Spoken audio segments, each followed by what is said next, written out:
Našla som si svoje zapatrošené ružové okuliare a napadla ma taká myšlienka, že nie je to len o tom, že ružové okuliare nám dávajú ilúzie a berú pravdu, ale ja som našla 3 dôvody, prečo si ich nasadiť. Prvý dôvod je ten, že nám dávajú silu.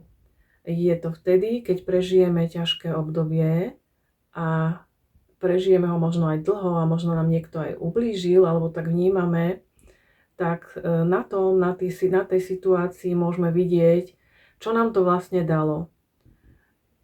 Dalo nám to určite silu, dalo nám to určite väčšiu sebahodnotu, sebalásku.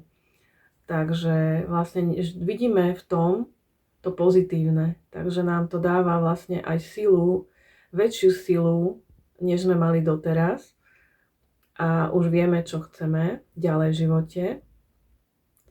Druhý dôvod je, že ružové okuliare nám dávajú vieru a nádej.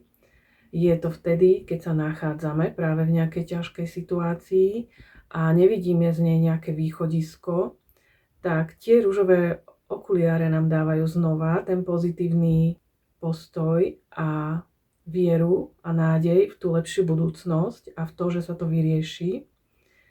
A posledný dôvod ma napadol, že s ružovými okuliarmi môžeme vidieť krásu tohto stvorenia sveta a krásu v nás, v ľuďoch.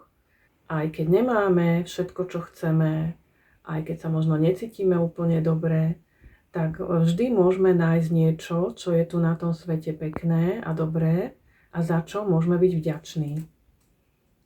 Takže preto si idem nasadiť moje ružové okuliare.